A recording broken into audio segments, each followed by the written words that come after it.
Welcome to Quickshots. So sorry.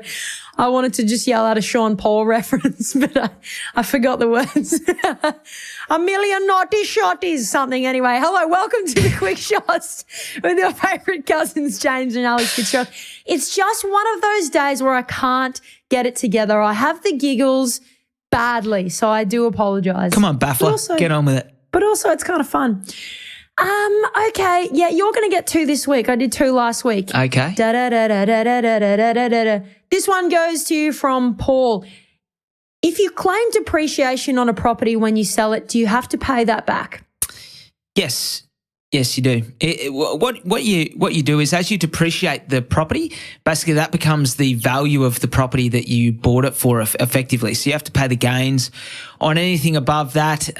So look, you just have to question whether that money is better served in your pocket or whether you don't choose not to depreciate the property on a year-to-year basis. So, yeah, you do have to pay it back eventually.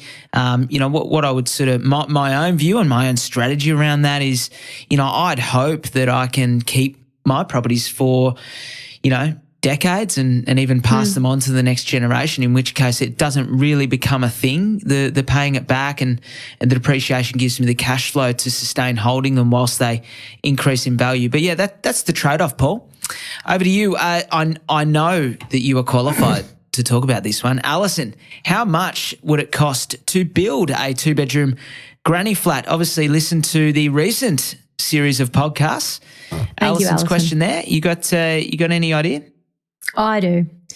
I am very qualified in this. Qualified is the wrong word. Yeah, I do. I've just priced up a 70 square metre 2-bedroom granny flat. It's 2-bedroom, really simple, small living room with a shared bathroom in between and not quite a kitchenette, but it's not a kitchen with an island. It doesn't have, however, a garage yet. But that alone, that 70 square metres of pure living space is $180,000. It's more expensive than I thought, but you've still got to bring in all the same services that you would if you were building a house. So work on about $2,500 to $2,600 a metre at the moment. And by the way, I caveat that by saying that's in Brisbane City Council on a flat block of land. So that will obviously vary depending on the builder and how much rent do you reckon you'd get on that? I've had a rental appraisal for $395 a week. So $400. So you're going to get you're going to get what's that like 20 grand a year on 180 grand. So it's a more than 10% return. Still probably works. It's like 12%. I added another 20 grand to be conservative to put in like a carport and just like something as an option for the tenants. So I'm working on 200 grand. With call it $400 10% return. Hard to get that on. That's a crazy return. Now, obviously, I got to make that happen first, but it's pretty appealing to the banks as well. That kind of return you just can't get. Thanks, Alison. Sean, here we go. How do you manage capital gains tax? Well, right way to say you've got to pay it, so you can't avoid it. You've simply got to manage it. Commonly, like I deal with a lot of clients that have built their portfolios over 20 years or so now, and you just pull apart each property and you look at, if they're at a stage in their investing or wealth building cycle where they're wanting to transition from high asset values into cash flow and income. You look at the pros and cons of selling different properties. Capital gains implication is part of that. You might try and sell some of the ones that attract a lower capital gains tax impost in the first instance, but you've also got to look at the cash flow as well, because you don't want to sell one with a low capital gains tax implication if that one is also the one that gives you the most income and cash flow. So you're just taking a holistic approach, running through scenarios, and look, you just have to manage it as best you can.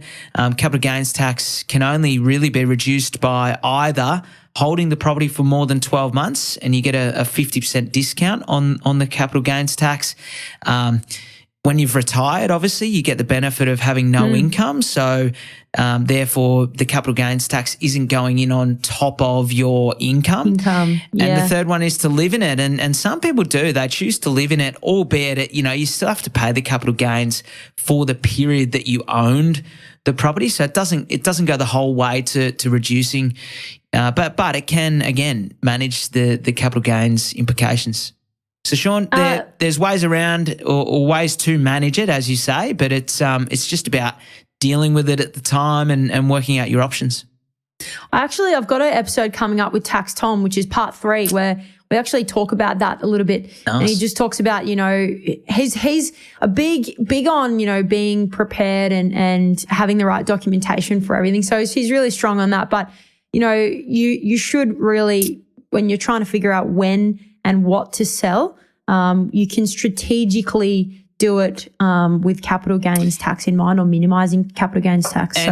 And for any listeners who haven't listened to that too, I've had so many people, friends of mine, that have reached out and said part 1 or part 2 where you talked about the tax variation.